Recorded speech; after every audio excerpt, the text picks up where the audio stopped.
Et ça marche. Et donc, voilà, tout le monde est parti, plus de caméra. Ok. Et donc, alors, qu'est-ce qu'on a dit la dernière fois? Ah la vache. Vous en êtes à la page 106. Alors, oui, ça c'est un bon élément, en effet. On était à la page 106, 106, 107. Et donc, de quoi on a parlé? Il est revenu un petit peu en arrière, Geshe Dreyfus. Il est revenu un petit peu en arrière sur les Sautrantika. Il a refait un petit résumé. Ouais, normalement, c'est assez simple. Ok. Oui. Ok, donc si par exemple, ouais, on va essayer de revoir tout ça. On va essayer de revoir tout ça.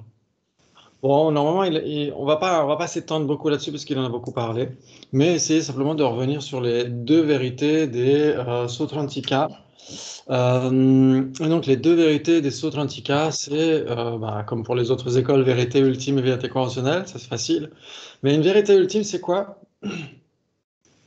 Ah, c'est un phénomène qui a une fonction, Oui, Capable d'exercer une fonction. voilà, exactement. capable d'exercer une fonction. Ouais, exactement. Et pour les Sautrantika, c'est ultimement capable d'opérer une fonction. Ouais. Voilà. C'est ultimement capable de le faire. Ça veut dire que ça le fait de son propre côté, sans qu'on y soit pour quelque chose, sans que la conscience conceptuelle entre en ligne de compte, etc. Ouais. Très bien. Et une vérité conventionnelle, forcément, c'est quoi pour les Sautrantika?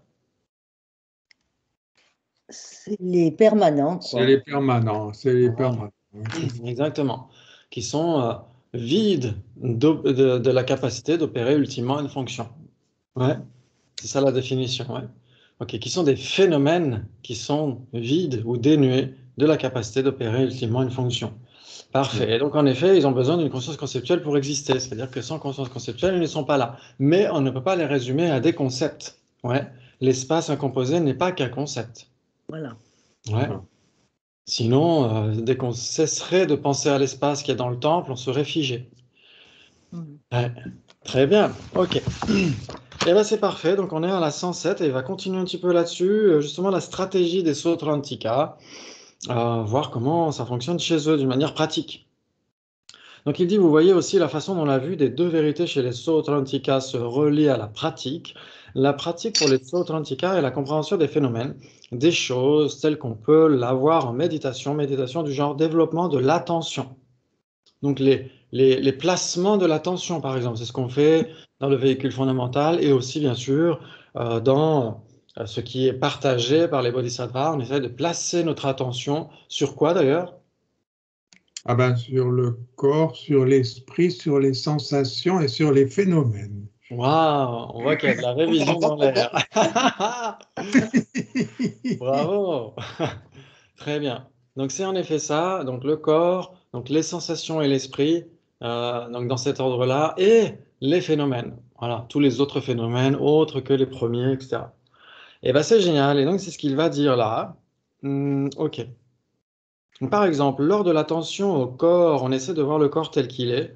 On essaie de voir le corps en tant que swalakshana, en tant que phénomène réel avec ses caractéristiques propres. Il est composé d'éléments différents, etc.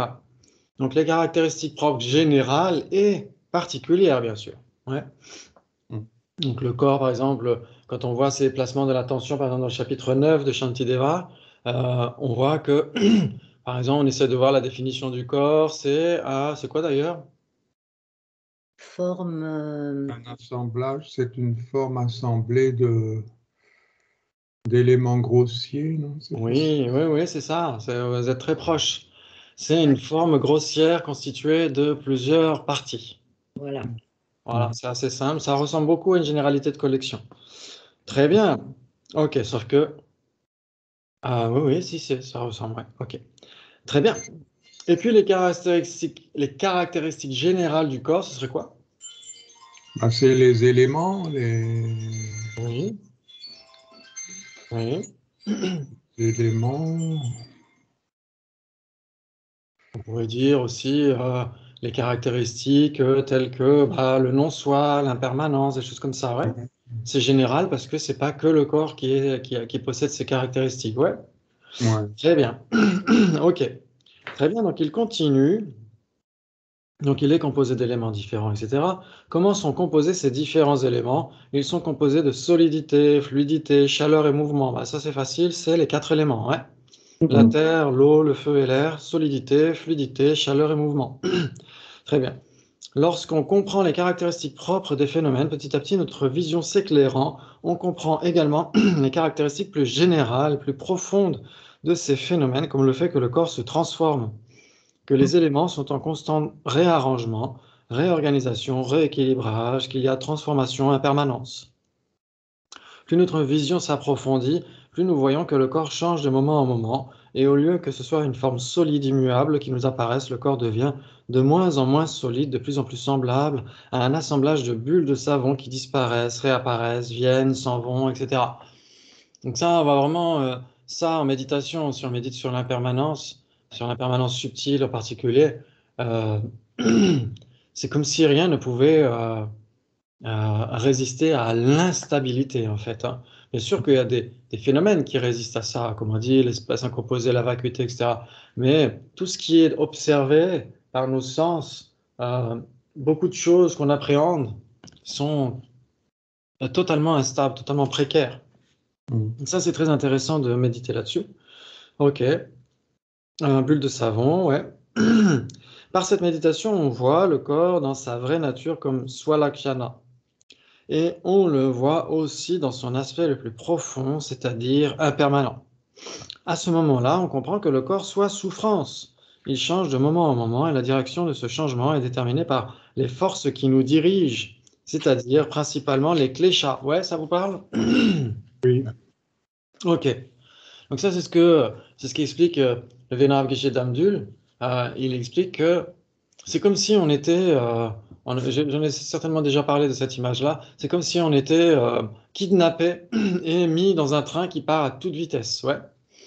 Et ça part à toute vitesse, à une vitesse ébouriffante, et on ne sait pas où on va, ça dépend du pilote. Donc si le pilote est un terroriste, on se dirige vers la souffrance. Si le pilote est notre meilleur ami, on se dirige aux Bahamas.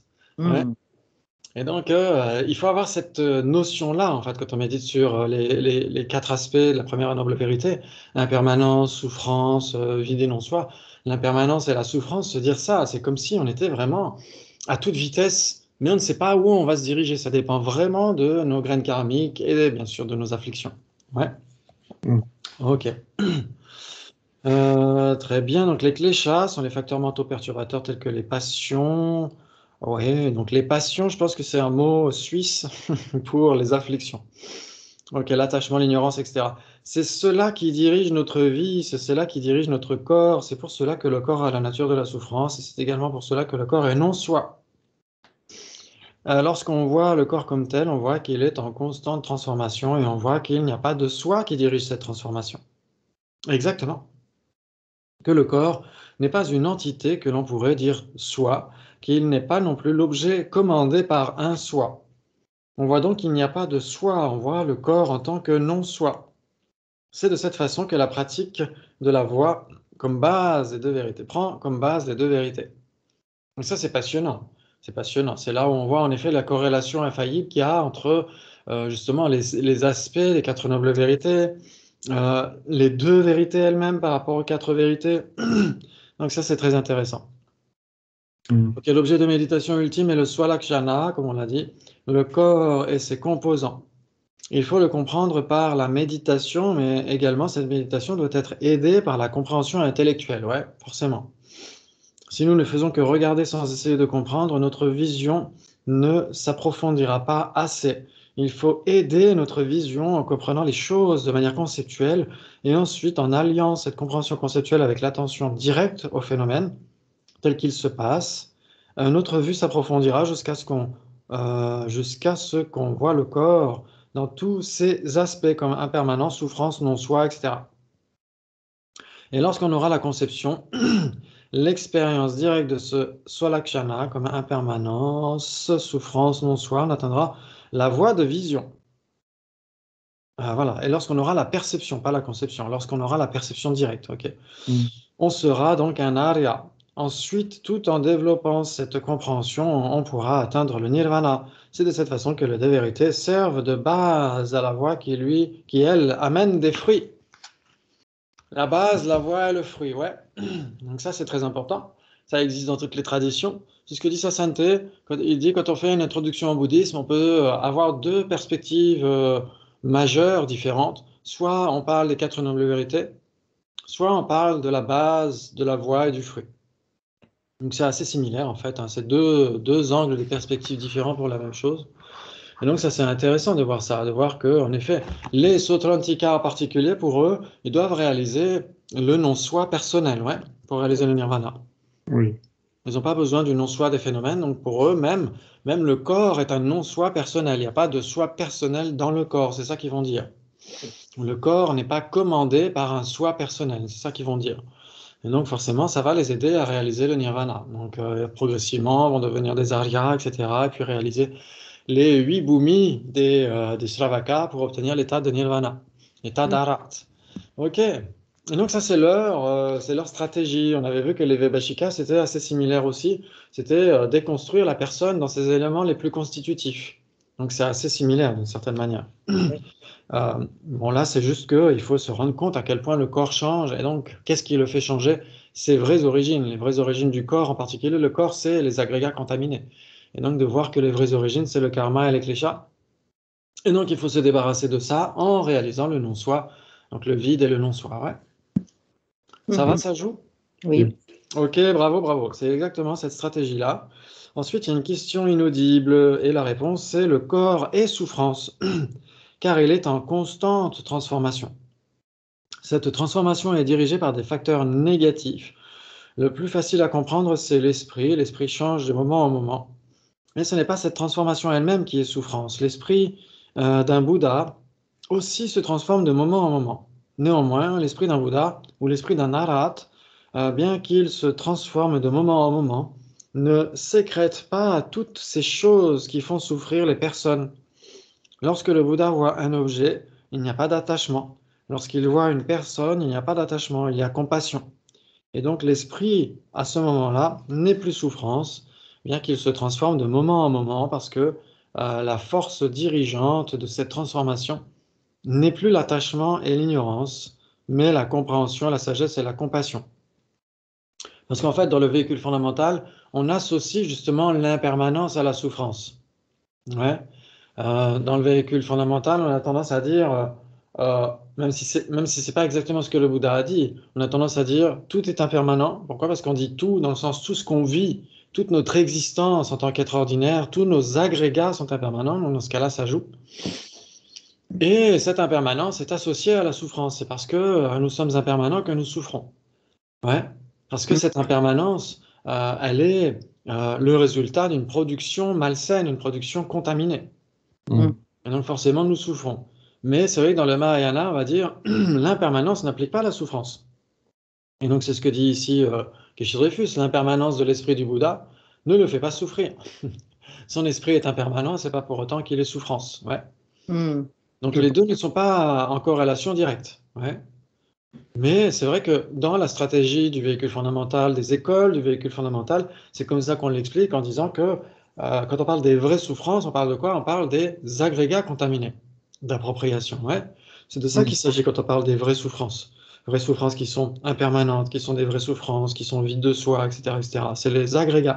Et donc ces agrégats, ils sont contaminés. Donc ils sont impermanents. Et donc ils sont impermanents parce qu'ils sont produits par quoi? Le karma et les kleshas. Donc ils sont contaminés. Donc ce sont des vraies souffrances. Donc là, il y a une corrélation entre l'impermanence et la souffrance. Parce qu'on parle d'une impermanence contaminée, etc., etc. Ok. Très bien. Très, très bien. Ok. Donc pour nous, il en va seulement totalement différemment. Admettons que nous soyons dans un endroit où il fait beau, où tout va bien, etc. L'esprit fonctionne et immédiatement, il va produire des choses qui vont nous faire souffrir. Il va y avoir souci, attachement, crainte que cela ne dure pas, crainte du lendemain, aversion envers quelque chose qui semble menacer la situation, etc. L'esprit a cette tendance naturelle à sécréter la souffrance parce qu'il se transforme sous l'emprise de forces négatives, l'ignorance, l'attachement, l'aversion. Il n'y a pas besoin qu'il se passe quoi que ce soit à l'extérieur. Spontanément, notre esprit sécrète des choses déplaisantes parce qu'il est dirigé par des forces négatives. La nature même de l'attachement est d'apporter la souffrance. Ça, c'est dans la définition même de l'attachement comme facteur mental afflictif. C'est d'être la source de la souffrance, d'engendrer la souffrance. Parce que c'est l'attachement qui est la cause directe du samsara, ouais. La cause indirecte, on va dire, c'est l'ignorance à la rigueur, mais la cause directe, c'est l'attachement, parce que la soif, la saisie, etc., ce sont les causes directes du devenir, et donc de la naissance, la vieillesse et la mort. Très bien. Donc la nature même de l'aversion est d'apporter la souffrance aussi, parce que dès l'instant où on est dans l'aversion, on n'est pas bien. Et il n'y a même pas besoin de parler de karma, on le voit bien de façon psychologique. Donc ça veut dire qu'il n'y a pas besoin de parler du karma pour dire que l'aversion engendre la souffrance sur le long terme. À très court terme, dès l'instant où l'aversion est dans notre esprit, bah forcément on n'est pas heureux. Très bien, l'étudiant il dit, il sécrète comme cela, absolument, il souhaite, dit Geshe-Dreyfus. C'est souvent même dans les anciens textes du Theravada, on traduit par écoulement, des écoulements. Je sais plus quel terme pali ça traduit. J'ai oublié. Mais on parle d'écoulements mentaux. Et c'est exactement ce même principe. C'est l'esprit, comme si l'esprit suintait de la souffrance. Hein, pardon? Les rhumatismes mentaux. Oui, Parce exactement. qu'effectivement, rhumatisme, ça vient d'écoulement, oui, c'est ça. D'accord, ouais, d'accord. Ouais, donc il y a certainement un lien par rapport à ça, ouais. Et donc il dit oui, en effet, il suinte. Vous n'avez qu'à regarder. Si vous êtes assez attentif, vous verrez que l'esprit sécrète spontanément la souffrance. Bah, tous les films qu'on se fait, tout ça, quoi. Toutes les appréhensions qu'on a, les, euh, les faux pressentiments, etc. Ou même les vrais pressentiments qui sont, etc., etc. Ok.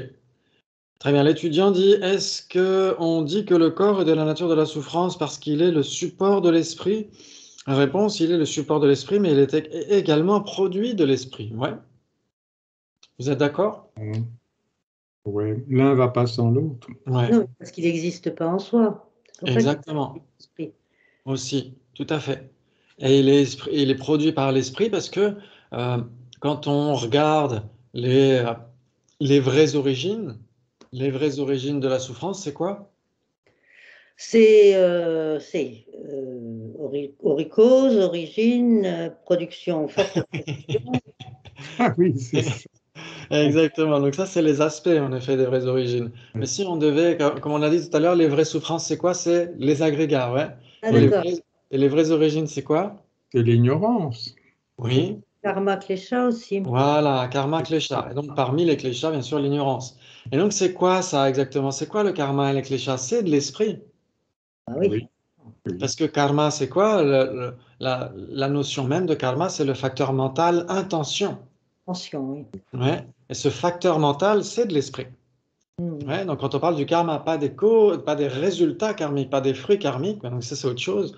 Et quand on parle du karma, normalement c'est nécessairement une cause. Et donc quand on parle du karma, on parle du facteur mental, intention, un facteur mental, donc c'est de l'esprit. Ouais, ouais. Et les kleshas, c'est quoi? Les C'est des- afflictions. Voilà, et les afflictions, c'est des facteurs mentaux, c'est de l'esprit. Donc en fait, les vraies origines, c'est de l'esprit. Mhm. Ouais. C'est nécessairement de l'esprit. Donc c'est ça qu'il dit. Il dit il est le support de l'esprit, mais il est également produit par l'esprit. Karma avec les chats, c'est de l'esprit. Très bien, donc c'est pourquoi tout se relève, tout se résume à l'esprit dans le bouddhisme. Bien sûr qu'il faut faire attention au corps, qu'il faut faire attention aux situations extérieures, mais principalement, c'est le problème vient de notre esprit et le problème trouve sa solution dans l'esprit aussi. Très bien. Donc le corps reflète l'esprit de l'étudiant, oui exactement, et donc le corps également suinte la souffrance, forcément. C'est cela la pratique des deux vérités dans l'école des Sautrantika, basée sur l'enseignement des deux vérités. C'est l'enseignement de base de toute la tradition bouddhique. Que l'on soit pratimokshayaniste ou mahayaniste, c'est la base du bouddhisme. C'est l'enseignement le plus fondamental de tout le bouddhisme. Exactement, les quatre nobles vérités, il n'y a pas plus fondamental. Très bien. Et c'est appliqué même dans les niveaux les plus élevés du bouddhisme. Quand on parle du Mahamudra, du Dzogchen, etc., ça repose nécessairement sur la compréhension des 4 nobles vérités. Sinon, pourquoi est-ce qu'on voudrait pratiquer le Mahamudra, etc. Donc, revenons à la présentation des 2 vérités dans l'école Yogacara. Très bien. Donc, le Chittamatra, l'esprit seul, cette école est divisée en 2 sous-écoles. L'école de ceux qui suivent les Écritures et l'école de ceux qui suivent le raisonnement. Les Écritures sont les textes d'Arya Asanga, ouais. Ceux qui suivent le raisonnement sont ceux qui suivent Acharya, Dharmakirti et Dignaga. Il y a donc 2 sortes de Yogacara. Ça, c'est une division, l'une des divisions des Yogacara, il y en a d'autres en fait. Donc les Yogacara d'Asanga, de Vasubandhu, et ceux de Dharmakirti et Dignaga. Très bien. Donc, il y a une autre division qu'on trouve dans les textes sur les écoles philosophiques. Ouais, ça vous parle? Donc ça, non? À Non. propos des Yogacara, Oui. Il y a les tenants de l'aspect vrai et les tenants de l'aspect faux. Ouais. Donc ça, c'est ce qu'on trouve dans les écoles philosophiques, dans les traités des écoles philosophiques. Et donc, il y a souvent ces 2 divisions. Les Chittamatrins qui suivent les Écritures et les Chittamatrins qui suivent le raisonnement, d'un côté, et les Chittamatrins tenant de l'aspect vrai et les Chittamatrins tenant de l'aspect faux. Et donc, je me suis beaucoup posé la question, est-ce qu'il y a une corrélation entre ces 2 divisions? Donc, j'avais posé une question directement à Geshe Dreyfus, directement. Et donc, il m'a dit que lui, il ne voyait pas de corrélation fondamentale entre ces 2 divisions. Il ne voit pas pourquoi l'une des 2 divisions correspondrait à la seconde division. Donc, ça pose question. Je pense que c'est juste 2 façons de diviser les Chittamatrins, de dire, voilà, soit il y a cette division écriture et raisonnement, et l'autre division, aspect vrai, aspect faux. Parce qu'il y a des corrélations. Il y a des corrélations entre ces 2 divisions. C'est pour ça que ça m'avait interloqué. C'est que, par exemple, le tenant des Écritures parle des 8 consciences, et le tenant de l'aspect vrai aussi. Les 8 consciences, la Laya Vijnana, etc., etc. Donc c'est pour ça que je me suis dit, est-ce qu'il y a peut-être qu'il y a des corrélations, mais peut-être pas sur toute la ligne. C'est possible. C'est possible. Bon, c'est pas très grave. C'est juste pour savoir qu'il y a des sous-courants à chaque fois de ces écoles-là. Très bien. Donc la page 171, c'est ça? Non, 110? Oh la vache. Il va falloir que j'y aille moi aussi chez l'ophtalmo. Tu dois aller chez l'ophtalmo. Chacun son tour. Donc page 110, ok. C'est là où on va voir les 3 natures.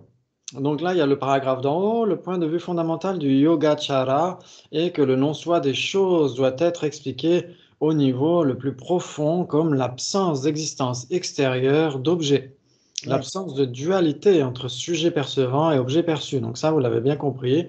Ce qui est différent dans les 2 sous-écoles, c'est la façon dont cet enseignement est articulé. Dans l'école de Acharya, Dharmakirti et Dignaga, on met moins l'accent sur le côté purement Yogacara de la doctrine que dans l'école des maîtres Vasubandhu et Asanga.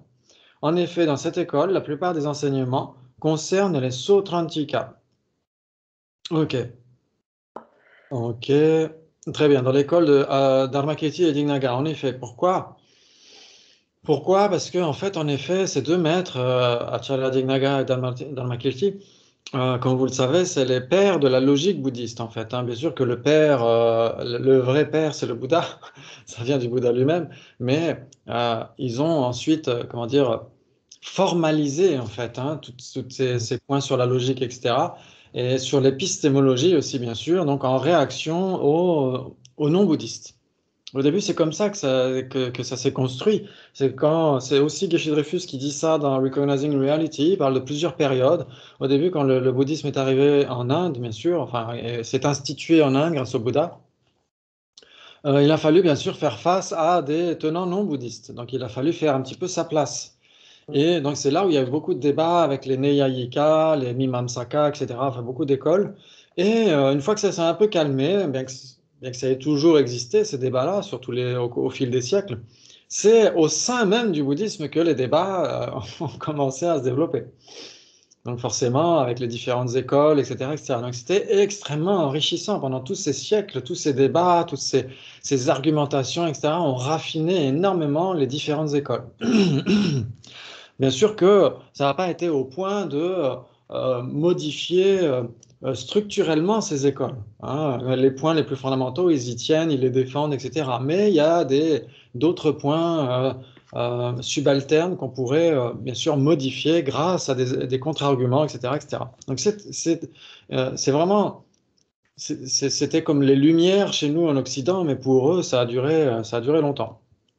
Et bien sûr, chez les Tibétains, jusqu'au XVIIIe siècle, en fait, hein, vraiment, là, c'était vraiment la période classique dans sa plus grande splendeur, c'était jusqu'au XVIIIe siècle, en fait, XVIIIe, XIXe au Tibet. C'est là où vraiment le fleurissement des idées s'est développé. Ok. Donc là, c'était juste un petit peu d'histoire. Très bien. Et donc les trois natures. Les trois natures, est-ce que ça vous parle déjà d'emblée comme ça, paf, paf, paf? Si je vous demandais les trois natures, est-ce que déjà vous avez une acquaintance avec ça ou pas? Ouais, il y avait la nature imaginaire, la nature. Attends. Il y a la nature profonde, enfin, vraiment établie. Il y a la nature. La deuxième, c'est quoi déjà? La nature. Ah. Ah. Ok. Très bien. Donc il faut essayer de voir que, on pourrait dire que la plus importante, enfin avec laquelle il faudrait commencer, ce serait peut-être la nature dépendante, ouais. Voilà, c'est celle qui nous échappe, oui. Oui. La nature dépendante. Ok, pourquoi est-ce qu'on l'appelle dépendante? La nature dépendante. Parce qu'elle dépend. Parce qu'elle dépend. Exactement. Et ça dépend, ça dépasse.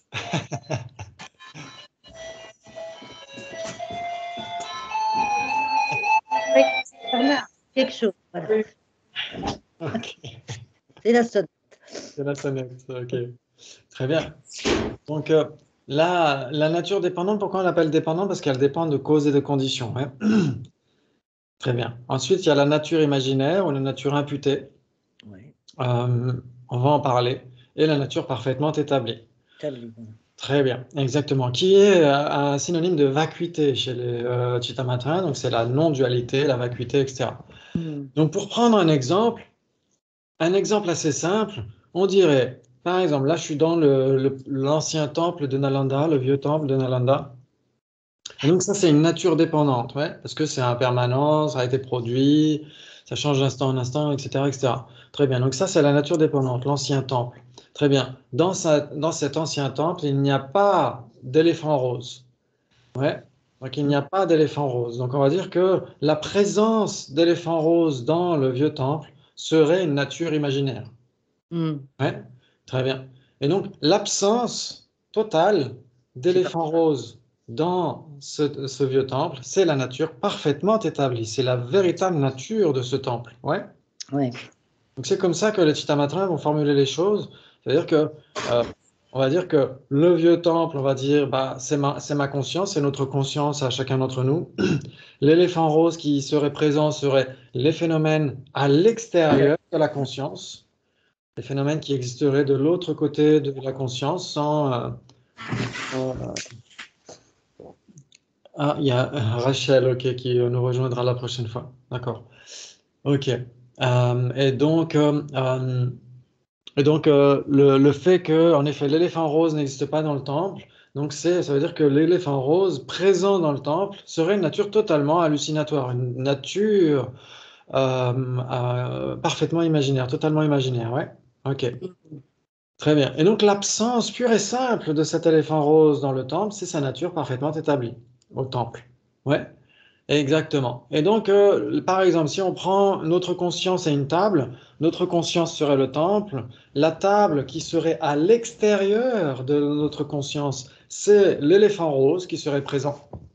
Et l'absence totale d'éléphant rose dans le temple, c'est la nature parfaitement établie. Ça veut dire que la table n'existe pas du tout à l'extérieur de notre esprit. Ouais. Est-ce que ça fonctionne pour tout le monde? Oui. Ouais. Ça va, Christine? Elle a coupé son micro. Oh, voilà, Oui. j'arrive à l'enclencher. Oui, oui, ça va. Ah, ok, super, bravo. Merci. Très bien. Donc, en effet, c'est tout à fait ça. Ça veut dire que, comme on l'a dit, les Chittamatrins n'acceptent pas les phénomènes à l'extérieur de la conscience. Les phénomènes sont d'une même entité avec la conscience. Donc, si on imaginait que les phénomènes seraient à l'extérieur de la conscience, c'est ça une nature imaginaire. Et donc, ça, c'est vraiment l'un des non-soi des phénomènes des Chittamatrins. Ouais. Ok. Et donc, ce qu'a mentionné aussi la Tsongkhapa, d'assez important aussi, c'est que puisque la table n'existe pas à l'extérieur de notre conscience, elle n'est pas de manière inhérente le support de la désignation table. Donc ça, c'est très important. C'est l'un des deux non-soi des phénomènes chez les Chittamatrins. Et donc, ça a été plutôt en effet explicité par la Tsongkhapa, en particulier dans le Lecce Ningpo, etc.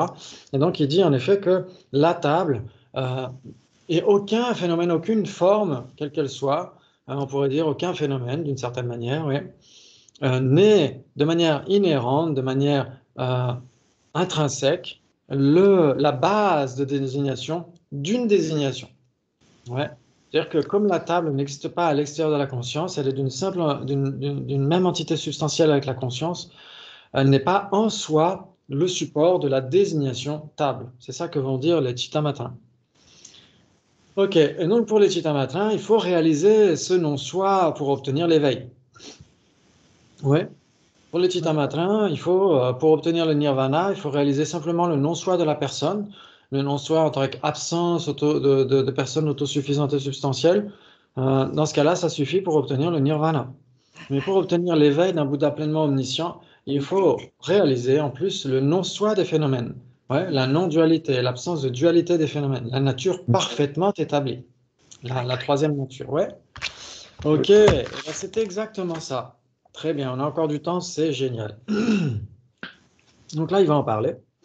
Donc les trois natures des Yogacaras qui suivent les Écritures.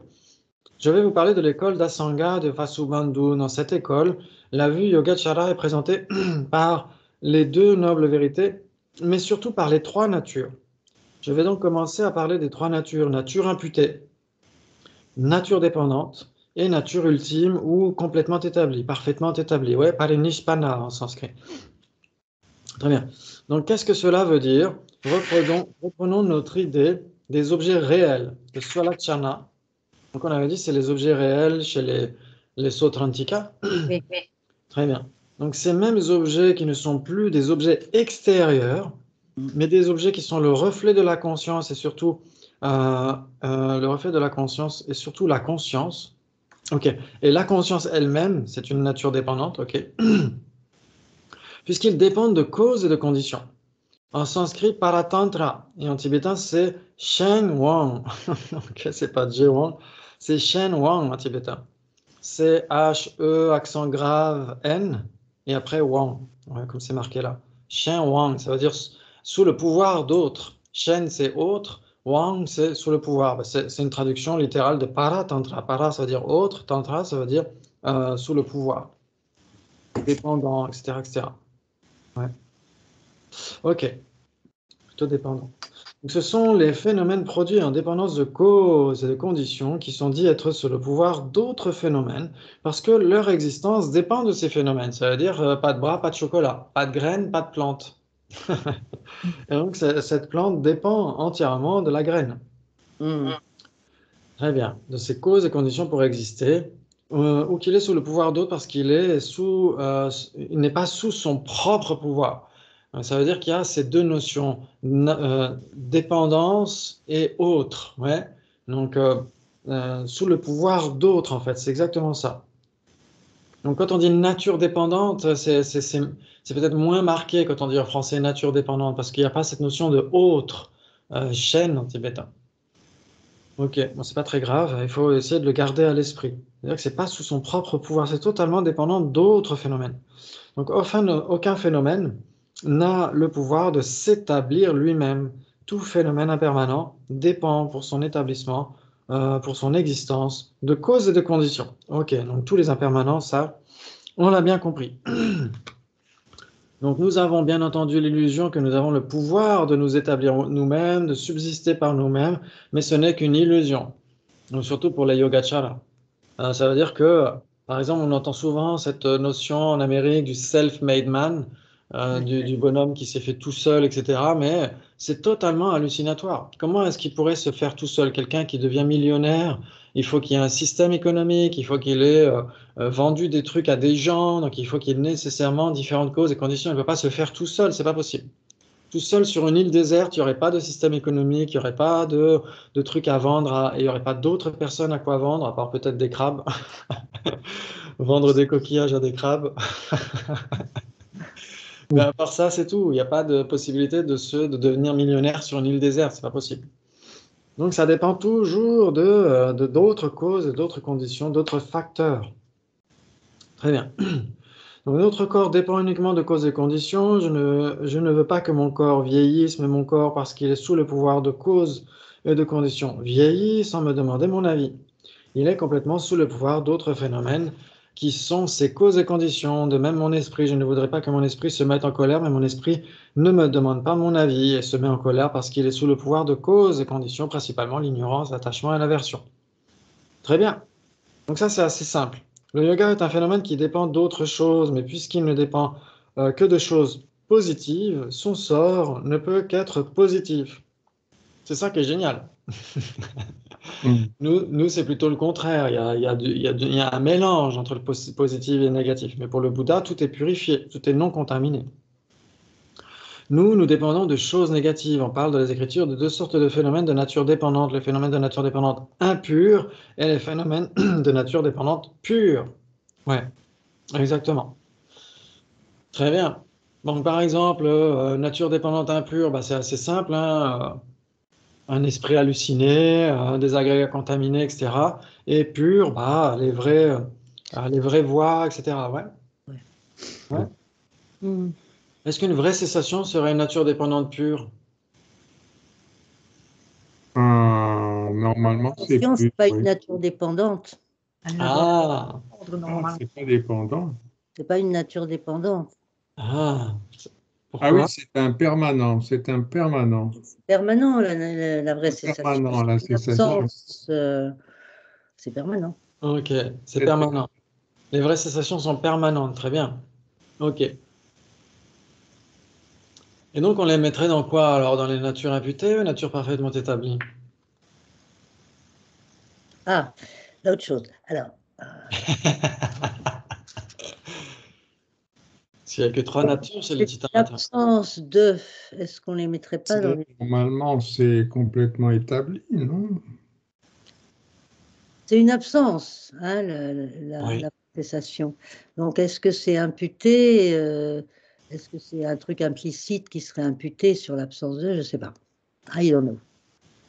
Alors, en effet, les vraies cessations, si on ne parle pas de la vacuité elle-même, si on parle juste des vraies cessations, l'abandon définitif d'une affliction dans un continuum de conscience, c'est un phénomène permanent, et donc ça fait partie des natures imputées, des natures imaginaires, ouais.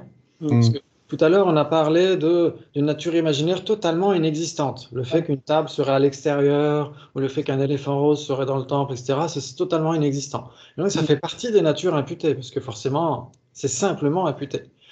Mais les phénomènes permanents sont aussi des natures imputées, parce que c'est assez similaire au Sautrantika. Pour les Sautrantika, on avait vu qu'un phénomène permanent, un phénomène généralement caractérisé, c'est un phénomène qui existe simplement comment dire, simplement imputé par une conscience conceptuelle et qui n'existe pas comme étant un phénomène spécifiquement caractérisé. Ouais, donc c'est simplement imputé par une conscience conceptuelle. Ouais. Donc forcément, les Chittamatra vont le garder aussi. Ils vont dire une permanence, un phénomène permanent, une vraie cessation en tant que simple abandon, c'est aussi révélé, on peut dire, par une conscience conceptuelle. Ouais. Par contre, la vacuité dans laquelle cessent ces voiles afflictifs, etc., dans la conscience, Établi. voilà, là c'est une nature parfaitement établie, ouais. Parce que c'est Ah une bon. vacuité, c'est la non-dualité, etc. C'est cette non-dualité qu'il faut réaliser, qui permet ces abandons, etc. Ok. Très bien, ok. Ok. Donc les phénomènes, comme nous, qui dépendons de forces négatives impures, sont dits dépendants de nature impure. forcément, c'est la dépendance qui implique l'existence dans le samsara. C'est-à-dire que nous vivons sous l'emprise de causes et conditions négatives qui nous apportent souffrance. Un être libéré vit sous l'emprise de causes et de conditions qui lui apportent le bonheur, et c'est pour cela qu'il est dit être un phénomène de nature dépendante pure. Exactement. Très bien, non, mais il est toujours sous l'emprise de causes et de conditions. Ça veut dire qu'il n'y a pas non plus de liberté absolue, même pour les chittamatins. C'est-à-dire qu'il y a toujours, dès l'instant où on a un phénomène impermanent, on est de toute façon sous l'emprise de causes et conditions, qu'elles soient pures ou impures. Donc tous les phénomènes produits sont donc dits être phénomènes dépendants, existant sous le pouvoir d'autres phénomènes. Dans le système Yogacara, le genre de phénomène principal est la conscience, bien sûr, et les différents types de conscience. Ce sont les consciences qui sont produites en dépendance de causes et de conditions qui existent réellement, qui sont réelles, exactement. Pour les chittamatins, c'est comme ça. C'est-à-dire que ils vont dire que parmi ces trois natures, les natures imaginaires n'ont pas d'existence véritable, parce que c'est imaginaire, c'est imputé, etc. Mais les natures dépendantes et la nature parfaitement établie existent de manière véritable, sont réelles. C'est la conscience. Ouais. Et donc ça c'est très important, existe de manière véritable. Par contre, il y a une distinction entre vrai et faux. C'est-à-dire que les natures dépendantes sont fausses. Elles existent de manière véritable, mais elles sont fausses. Alors que la nature parfaitement établie existe de manière véritable et elle est vraie, parce qu'elle se montre telle qu'elle est. Ouais. Elle se montre telle qu'elle est aux yogis qui la réalisent directement. Alors que les natures dépendantes ne se montrent pas telles qu'elles sont. Elles se montrent comme si elles existaient à l'extérieur. D'accord. Ouais. Donc les tables, les formes, les natures dépendantes, etc. Après, pour les consciences, c'est différent, parce que pour la conscience, comment est-ce qu'on peut dire qu'une conscience se montre comme si elle existait à l'extérieur? Parce que par définition, une conscience, c'est un phénomène intérieur. Ouais, On pourrait débattre là-dessus. Mais Et si on parle le souvenir et l'autocognition, ça pourrait pas être... Oui, dans ce cas-là, oui, exactement. Dans ce cas-là, ça joue. Et s'ils acceptent, en effet, ils acceptent l'autocognition. Et donc, ils vont dire en effet qu'une conscience visuelle, par exemple, est réalisée de manière non duelle par une autocognition. Mais comme il y a toujours ces graines de l'ignorance qui font appréhender les choses comme étant à l'extérieur, en effet, cette conscience visuelle pourrait tout à fait être fausse parce qu'elle donne l'impression d'exister à l'extérieur. Et c'est vrai que là, ça donne comment dire, un contexte un peu bizarre. Comment une conscience peut donner l'impression d'exister à l'extérieur, ça donne un contexte assez bizarre. Mais pourquoi pas? Pourquoi pas, en effet. Très bien. Donc, comme on l'a dit, il n'y a que les natures parfaites, les natures imputées, les natures totalement imaginaires, qui n'existent pas de manière véritable pour les chittamatins, qui n'existent pas de manière réelle, comme dit Geshe Dreyfus ici. Par contre, les deux autres natures, dépendantes et parfaitement établies, existent de manière véritable pour les chittamatins. Ouais. Par contre, seule la nature parfaitement établie est vraie, parce qu'elle se montre exactement telle qu'elle est. Très bien. Ok, on a du temps encore? Ouais, c'est cool. Ok. Donc la conscience existe, puisqu'elle existe, elle existe réellement, et à partir de la conscience, les phénomènes sont projetés, comme on l'a dit. Donc les phénomènes existent réellement, mais ils n'existent qu'en tant que projection de la conscience, mais donnent l'impression de ne pas l'être, donc c'est pourquoi elles sont faux. Dans le système Yogacara, tout dépend de la conscience, de l'existence réelle de la conscience. Les phénomènes extérieurs n'existent pas. Les phénomènes n'existent qu'en tant que dépendance de l'esprit, qu'en tant que réflexion de l'esprit. On peut arriver à ce genre d'expérience par d'autres moyens que le raisonnement. Il y a de nombreuses formes de méditation de le Mahayana qui nous amènent à voir les phénomènes comme réflexion de l'esprit. Dans le Mahamudra, on voit les phénomènes comme étant une sorte de réflexion de l'esprit. Oui, mais peut-être parce que dans le Mahamudra, c'est souvent pratiqué avec une vue du Prasangika aussi. Mais bon, après, voilà, il y a certainement, on peut avoir une vue différente en pratiquant le Mahamudra, certainement. Donc on voit que les phénomènes comme étant des réflexions de l'esprit, c'est le genre de vision, d'expérience qui est à la base du Yogacara. Ok. Le Yogacara prend ce genre de vision extraordinaire comme base de réflexion lors de l'élaboration de la vue de la vacuité. Vous vous souvenez pourquoi on disait Yogacara, ceux qui pratiquent le yoga? Parce que justement, toute leur expression, toute leur description du monde se fait à partir de cette égalité méditative. Ouais. C'est exactement ce qu'il est en train de dire là. Donc le Yogacara prend ce genre de vision extraordinaire comme base de réflexion lors de l'élaboration de la vue de la vacuité. C'est pour ça qu'au lieu de Chittamatra, il dit Yogacara, ça revient au même. Donc les Madhyamika choisissent la plupart du temps des choses tout à fait ordinaires. Exactement. Souvent même les Prasangika, on pourrait dire. Ok, l'exemple le plus typique est l'exemple donné par Buddha Palita lorsqu'il parle de deux personnes dans un temple qui regardent une tanka de Shakyamuni. C'est un exemple commun ordinaire. Normalement, Buddha Palita, je crois qu'il parle de deux personnes qui sont en train de se chicaner parce qu'elles voient une fresque sur laquelle il y a des déités qui sont représentées. Il y en a un qui dit ah mais c'est Indra et l'autre qui dit non c'est pas Indra c'est Vishnu, etc. Donc pourquoi pas une tanka de Shakyamuni, je sais pas, les tankas normalement elles n'existaient qu'au Tibet mais c'est pas très grave. Ok.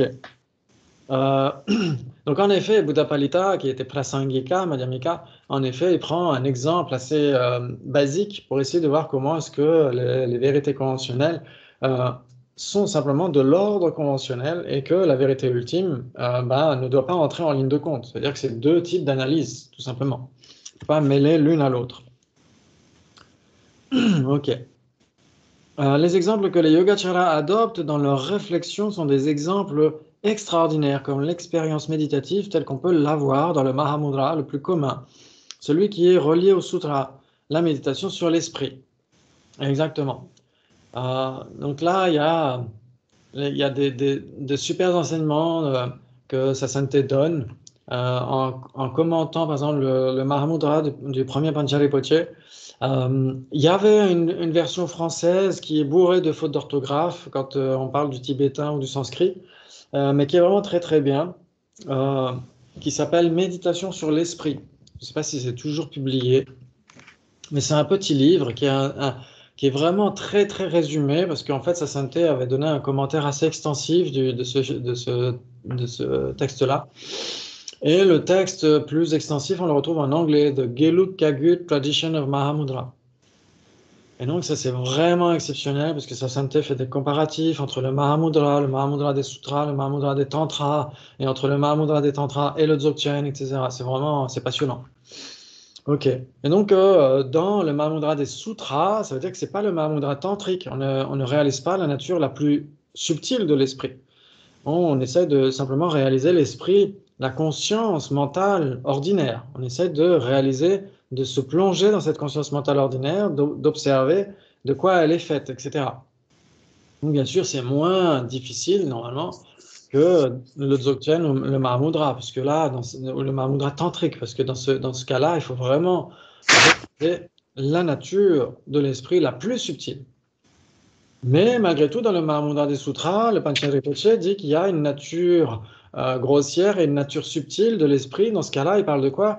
Dans la nature grossière, il parle juste de la claire lumière conventionnelle. Et quand il parle d'une nature subtile, il parle de la vacuité de l'esprit. Ouais. Donc dans ce cas-là, bien sûr, c'est pas le même contexte. Ok, très bien. Donc lorsqu'on médite sur l'esprit, on peut arriver à une certaine vision des choses, dans laquelle les choses ne sont que la réflexion de notre esprit. Les objets extérieurs n'existent que comme étant reflétés dans notre esprit, ou au moins en ce qui concerne les objets extérieurs n'existent pas. En ce qui nous concerne, les objets extérieurs n'existent qu'en tant que réflexion de notre esprit. Exactement. Parce que normalement, si on essaie de méditer sur l'esprit conventionnel, même sans parler du contexte du Mahamudra, tantrique et du Dzogchen, on doit normalement voir qu'il n'y a pas nécessairement d'investissement de la part de notre conscience dans les objets des sens. Il n'y a pas nécessairement besoin de s'investir là-dedans. Et que si on est normalement dans la conscience conventionnelle, la conscience mentale, il n'y a pas, comment dire, de projection vers l'extérieur. Mais après, si on quitte cet état méditatif, normalement, comme c'est expliqué, il peut y avoir à nouveau un investissement dans les consciences, les objets des sens. Et donc à ce moment-là, en effet, on les reconnaît comme tels parce que notre esprit est en ligne de compte. Mais si notre esprit n'est pas en ligne de compte, comment est-ce qu'on peut dire qu'une table est une table? Je ne sais pas si vous voyez ce que je suis en train de dire. Ouais. C'est-à-dire qu'il faut bien sûr qu'en effet que la conscience soit là pour dire que ceci est une table, etc., etc.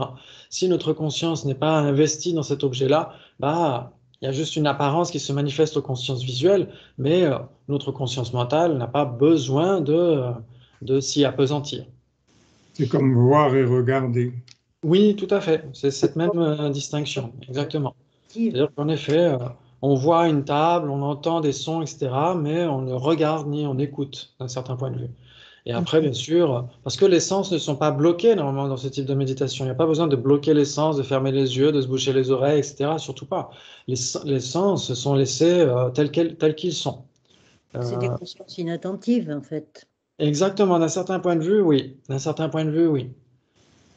Ça y ressemble beaucoup. Ça veut dire qu'on, malgré tout, on sait qu'on a vu une table. On le sait. Si on sort de cette méditation et qu'on nous demande est-ce que tes sens étaient restés ouverts, est-ce que ta conscience visuelle était toujours opérante, on pourrait dire d'un certain point de vue, oui, on est capable de le dire. Mais il n'y a pas cet investissement ouais, de la conscience mentale dans ce cas-là. Donc ça ressemble à une cognition inattentive, ouais. Mais oui, en effet. Après, ça peut être même carrément une cognition inattentive. Si vraiment on est absorbé dans cette conscience mentale, en effet, on peut zapper totalement ce qui se présente au sens. C'est tout à fait possible aussi. Dans ce cas-là, oui, là, on peut vraiment parler de conscience inattentive. Ouais. En fait, il faut arrêter la 7e conscience. Voilà, exactement. Pour ces yogacaras ici, la 7e conscience, le mental affligé, c'est ça qu'il faut arrêter. En effet, tout à fait. Donc ça, je crois qu'il va en parler d'ailleurs. Je crois qu'il va en parler. Très bien, et ben c'est super, c'est vraiment super. Ok, donc comme il l'a dit, c'est la base du Yogacara, ce type d'expérience méditative. Donc dans cette optique-là, les objets extérieurs n'existent pas, ce qui existe, c'est l'esprit qui projette ces objets à l'extérieur. Et cet esprit existe réellement, car si cet esprit n'existait pas, rien n'existerait. La source de la réalité, c'est l'esprit lui-même. Et si cet esprit n'existe pas, il n'y a plus de réalité, puisqu'il n'y a plus de source de réalité. Ok, donc là, ça rejoint parfaitement le chapitre 9 de Shantideva, vers les strophes 13, etc., où il dit justement, où il commence à analyser le Chittamatra, où ses adversaires lui disent, oui, mais euh, qu'est-ce qu'on peut dire sur l'esprit? L'esprit doit certainement exister. Et donc Shantideva va dire, oui, mais comment est-ce que l'esprit lui-même pourrait exister si ses apparences sur ce qu'il perçoit n'existe pas, n'est qu'une illusion? Si la table n'est qu'une illusion, pourquoi est-ce que l'esprit qui perçoit la table, lui, ne serait pas une illusion? Donc c'est pourquoi il y a ces débats-là, et ça c'est très intéressant de voir que, en effet, les Yogacaras, les Chittamatrins, comme ils sont définis par la Madhyamaka dans ces écoles philosophiques, considèrent l'autocognition, donc ça c'est juste une illustration, mais on pourrait dire considèrent l'esprit comme existant véritablement. Il faut que ça existe véritablement. Les formes, etc., les formes qui donnent l'impression d'exister à l'extérieur, les formes, les tables, etc., existent véritablement aussi d'un certain point de vue, mais elles sont quand même illusoires dans le sens où elles donnent l'impression d'exister à l'extérieur. Et ils disent l'esprit, non, l'esprit doit avoir une réalité pure et dure parce que forcément c'est leur base de réflexion. Tout part de l'esprit. Donc si l'esprit s'écroule, il ne reste plus rien chez eux. Ouais. Ouais. Très bien. Ok. Et donc, et l'esprit pose la question, un étudiant pose la question, et l'esprit? L'esprit, c'est la même chose que dans le lorik, et les clartés cognitives, ouais. Donc, c'est la définition donnée par les Sautrantika aussi, c'est clair et cognitif. Clarté veut dire non-obstruction. Donc, ça dépend, il y a des débats, hein, il y a des débats. Il peut y avoir, quand on dit clarté, ça peut vouloir dire luminosité aussi. Dans certains cas, ça peut être synonyme, équivalent de luminosité. Mais en effet, là, ça veut dire non-obstruction normalement. L'esprit est clair parce que les objets lui apparaissent. L'esprit est cognitif parce il appréhende les objets. Chez les Yogacaras, la définition de l'esprit n'est pas, au premier abord, différente de la tradition bouddhique en général. Ouais. Il pourrait y avoir de faibles différences. Hein? Ouais. Il pourrait y avoir de faibles différences, mais en fait, c'est le même genre d'idée. L'esprit en tant que moment de conscience et non esprit en tant qu'entité inchangée. L'esprit en tant que moment de conscience qui change de moment en moment en tant que courant de conscience. Chacun des moments qui composent ce courant de conscience est réel, existe vraiment. Exactement, c'est une nature dépendante. C'est la source de la réalité. À partir de ces moments de conscience est déployée toute la réalité empirique. C'est cela, les phénomènes qui appartiennent à la nature dépendante. Ouais? Ça vous parle? Ouais. Ok, très bien. Très, très bien. Ok, donc est-ce qu'on continue? Oui, on peut continuer jusqu'à la page d'après. Donc maintenant, ce qui est réel, c'est la conscience, comme on a dit. La conscience s'agite, ok.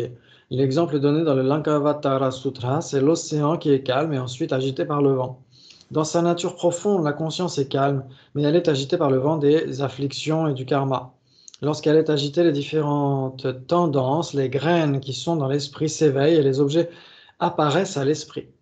Lorsqu'ils apparaissent à l'esprit, ils apparaissent à l'esprit non pas en tant que réflexion de l'esprit, mais comme existant extérieurement, parce qu'il y a ces graines de l'ignorance aussi.